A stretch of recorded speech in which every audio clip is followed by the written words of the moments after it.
kulankan qadada isla markaan lagu dhiirigelinayay Hana Xasan Mire oo ah gabar Soomaaliyeed oo soo diyaarisay tartan kubadda kolayga oo ay ka qayb gali lahaayeen gabdho Soomaaliyeed balse xiriirka kubadda kolayga ay horjoogsadeen ayaa waxa ka qayb galay wasiir ku-xigeenka isboortiga Ismaan Aadan Duubo, Siciid Jaamac Qorsheel, wasiirka gaadiidka iyo xubno ka tirsan bahda isboortiga kaasi oo lagu qabtay magaalada Muqdisho. tartanka ay hayna soo qabanqaabisay oo ah mid ay ka qayb galeen dhammaan wadamada Carabta isla markaana furmay 2 bishan kuna eeg 12 bishan ayaa waxa gabdhihii Soomaaliyeed ay ka qayb gali lahaa hor istaagay xiriirka kubadda kolayga ah taasi oo keentay in bahda isboortiga aad ugu xumaadaan arintaasi. waxaana sharxaya sida ay ugu yihiin Nasr Maxamed Maxamuud, Ilhaan Qaasim Cabdi iyo Ibrahim Xuseen Roble oo ka tirsan bahda isboortiga. xiriirka waxay sameeyeen waxa waa ciyaartii aan aadi lahayn oo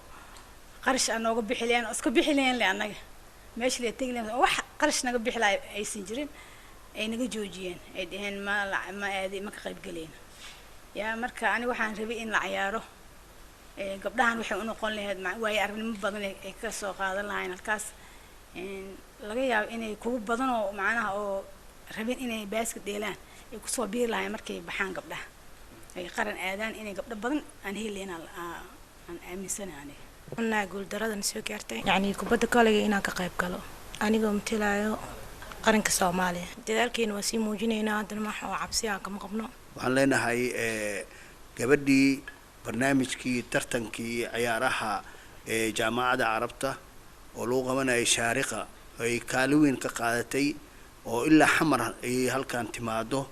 oo si ay u dhiirigeliso dhalinyarada gabdhaha ah ayaa maanta muxuu ahaa ka soo qayb galnay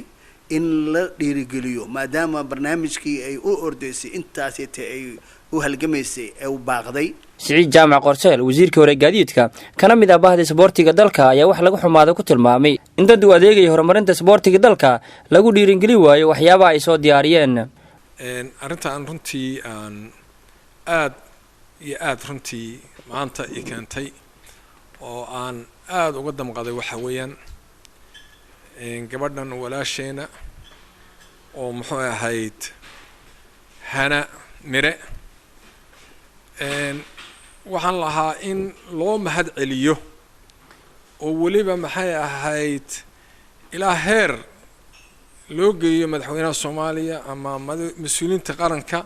wax qabadkeeda ay ahayd waxa dhacay waxa weeyaan magaca gabdhaha Soomaaliyeed ayaa gabadha Hana ah kharash iyo wixii saxan lahayn wax walba waxay ka soo dhameysay Imaaraadka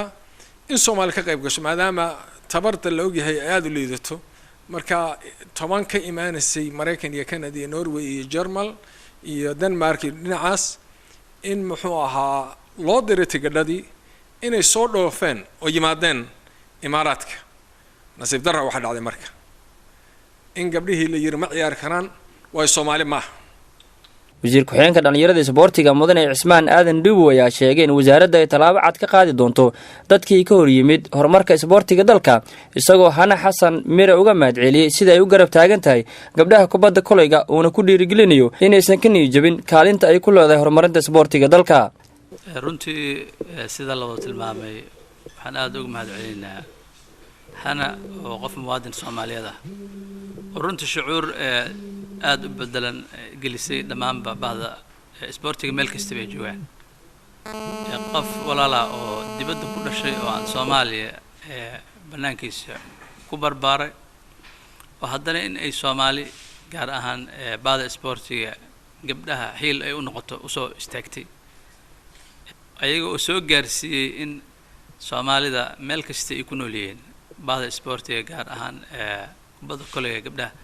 meel alla meeshay joogaan xulkooda gaarka ahaa in la isku soo duwo ay bilow wanaagsan u noqoto si astaantii calankii mar labaad loo soo celiyay tigidhadii la diyaar gareeyay hoteelkii la diyaar gareeyay qaar ka midana inay yimaadeen Dubai soo gaareen intii kalena ay u baaqdeen warqad yar oo qoraal ah oo ka baxday xiriirka kubadda kolayga runtii waxay nagu noqotay mid ayaan darro ah. Maxamed Macna Xasan Waydka, telefishinka qaranka, Muqdisho.